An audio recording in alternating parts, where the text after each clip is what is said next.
Dubai වල visit වෙන ඔයාලා දන්නේ නැති නීති පහක්. පළවෙනි එක තමයි public decency.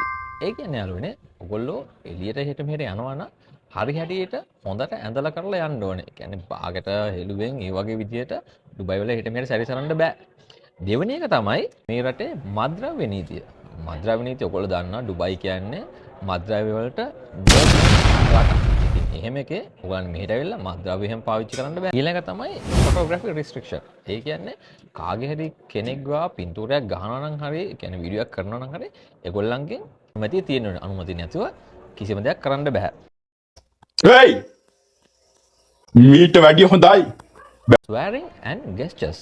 ඒ කියන්නේ ඔයගලන්ට කුණුහරුප, ඒ කියන්නේ මෙහෙ ඉන්න පබ්ලිකලි කවදාවත් ඔයගලන්ට කුණුහරුප කියන්න බෑ. ඊට අමතරව ඔයාලගේ අවයව ඒවා මේවා කිසිම දෙයක් පාරේ පෙන්වන්න කරන්න බෑ. අන්තිම එක තමයි social media use.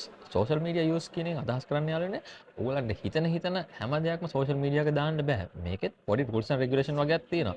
උදාහරණයක් විදිහට කොහේ හරි සිදුවීමක් වෙනවා නම් ඒක ඔයාගේ social media එක දාද්දි පොඩ්ඩක් සැලකිලිමත් වෙන්න. අන්තිමම එක තමයි alcohol consumption.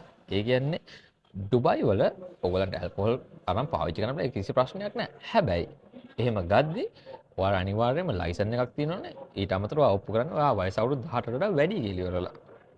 ඔවා තමයි නීති ටික.